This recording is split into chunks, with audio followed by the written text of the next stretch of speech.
नमस्कार, मी प्रमिल क्षेत्रे. पंतप्रधान नरेंद्र मोदी आणि गृहमंत्री अमित शहा हे खरंच घाबरलेत का? जर घाबरले नाहीयेत तर ते संसदेत येत का नाहीयेत? विरोधकांनी विचारलेल्या प्रश्नांपासून ते पळ का काढतायत? संसदेच्या पावसाळी अधिवेशनात काहीतरी कामकाज होईल अशी सर्वसाधारण अपेक्षा होती. याशिवाय अमित शहा सभागृहात उपस्थित राहतील आणि विरोधकांच्या प्रश्नांना उत्तर देतील अशी ही दाट शक्यता वर्तवली जात होती. अमित शहानी विद्यार्थ्यांवर जर खरंच लाठीचार्जचा आदेश दिला असेल तर त्या आदेशाचा खुलासा करून विरोधकांच्या प्रत्येक शंकेचं निरसन का केलं जात नाहीये? कारण गृहमंत्री राजकीय दृष्ट्या सातत्याने सक्रिय असतात. अगदी अलीकडेच ते पुणे दौऱ्यावर गेले होते, जिथे त्यांना तीव्र विरोधाचा सामना करावा लागला. तेथे थेटपणे हाच सवाल विचारण्यात आला की आंदोलकांवर लाठीचार्ज करण्याचे आदेश नेमके कोणी दिले होते? जर आदेश गृहमंत्र्यांनी स्वतः दिले असतील तर त्यांनी तत्काळ राजीनामा द्यावा, आणि जर त्यांच्या आदेशाशिवाय असा प्रकार घडला असेल तर ही नैतिक जबाबदारी स्वीकारून त्यांनी पाय उतार व्हावं अशी मागणी करण्यात आली.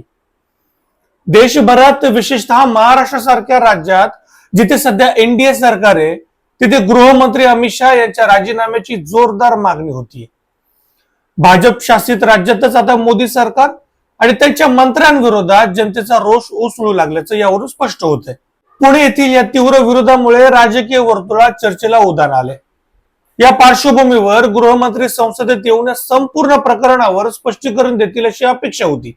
मात्र जसं कामकाज सुरू झालं आणि विरोधकांनी गृहमंत्री अमित शहा यांनी सभागृहात येऊन उत्तर द्यावं ही मागणी लावून धरली, तसा भाजपच्या खासदारांनी गदारोळ घालायला सुरुवात केली आणि परिणामी सभागृहाची कार्यवाही पुन्हा एकदा स्थगित करावी लागली. तरीही विरोधक आपल्या मागणीवर ठाम असून त्यांनी मागे हटण्यास स्पष्ट नकार दिलाय. गृहमंत्र्यांनी घडलेल्या प्रकारची नैतिक जबाबदारी स्वीकारून तत्काळ राजीनामा द्यावा या मागणीवर विरोधक अजूनही ठाम आहेत. भाजप विरोधकांचा आवाज दाबण्याचा कितीही प्रयत्न करत असला तरी त्या बदल्यात विरोधकांकडून अत्यंत रणनीतीपूर्वक पावलं उचलली जात आहेत. जेव्हा संसदेच्या आत विरोधकांचा आवाज दाबला गेला तेव्हा इंडिया आघाडीच्या सर्व खासदारांनी एकत्र येत संसद परिसरात गृहमंत्री अमित शहा यांच्या विरोधात जोरदार विरोध प्रदर्शन केलं. हातात मोठे फलक घेऊन त्यांनी मोदी सरकारला थेट जाब विचारला. या संपूर्ण आंदोलनादरम्यान सर्व विरोधक एकाच फ्रेम मध्ये अत्यंत मजबूत भूमिकेत दिसून आले. विरोधकांच्या हातात असलेल्या मोठ्या फलकांवर अमित शहा संसदेतून गायब काय असा थेट सवाल लिहिलेला होता. काँग्रेस पक्षानं आपल्या अधिकृत सोशल मीडिया हँडलवर या आंदोलनाचा व्हिडिओ शेअर केलाय. या व्हिडिओमध्ये इंडिया आघाडीचे जवळपास सर्व प्रमुख खासदार सहभागी झालेले दिसत आहेत, जे हे दर्शवतं की सरकारचा सामना करण्यासाठी संपूर्ण विरोधक आता एका छताखाली आलेत.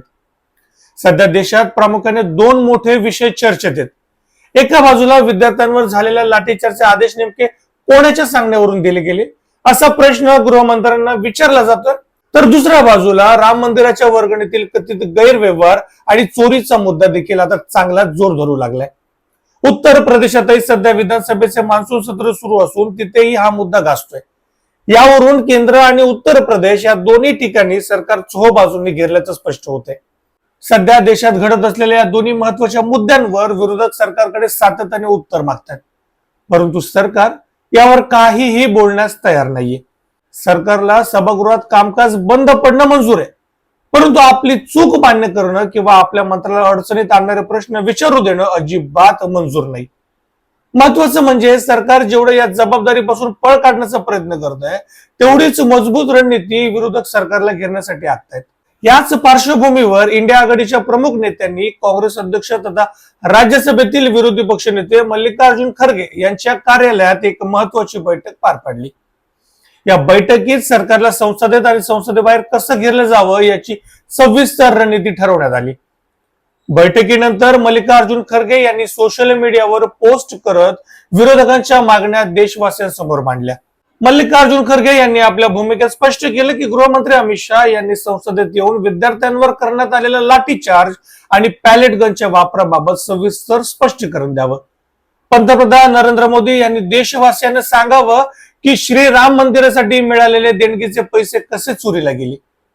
विशेषतः जेव्हा संपूर्ण मंदिराचा ट्रस्ट पंतप्रधानांच्या प्रत्यक्ष देखरेखीखाली होता. याच मालिकेत काँग्रेसचे सरचिटणीस के.सी. वेणुगोपाल यांनी गृहमंत्री अमित शहा यांना घेरताना असा सवाल केला की ते सध्या संसदेत येण्याचे टाळत काय. त्यांनी प्रसार माध्यमांशी बोलताना स्पष्ट शब्दात विचारलं की यापूर्वीच्या प्रत्येक सत्रात गृहमंत्री अत्यंत सक्रिय असायचे, मग या अधिवेशनात ते संसदेत उपस्थित राहणे का टाळतायत. विद्यार्थ्यांवर होणारे हल्ले अजूनही सुरूच आहेत आणि अशा परिस्थितीत संपूर्ण देश, पालक आणि विद्यार्थ्यांच्या वतीने आम्हाला गृहमंत्र्यांकडून थेट उत्तराची अपेक्षा आहे. पंतप्रधान नरेंद्र मोदी आणि गृहमंत्री अमित शहा यांच्याकडून स्पष्ट उत्तराची मागणी आता विरोधकांनी आणखी तीव्र केली आहे. संपूर्ण देशाचं लक्ष या दोन्ही नेत्याच्या उत्तराकडे लागले. मात्र या सर्व गंभीर प्रश्नांवर सरकारकडून अद्याप कोणती ठोस प्रतिक्रिया किंवा पावलं उचलली गेली नाहीयेत. एकतर्फे पंतप्रधान नरेंद्र मोदी सोशल मीडियावर आणि विविध सार्वजनिक मंचावर अत्यंत सक्रिय दिसत असून विविध विषयांवर भाष्य करतायत आणि भावनात्मक मुद्द्यांना हात घालतायत. परंतु ज्या विद्यार्थ्यांनी पेपर लीक प्रकरणांमुळे आपलं आयुष्य गमावलं किंवा नैराश्यातून टोकाचं पाऊल उचललं, त्या विद्यार्थ्यांच्या वेदनांवर पंतप्रधानांनी अद्याप साधा उल्लेखही केला नाही.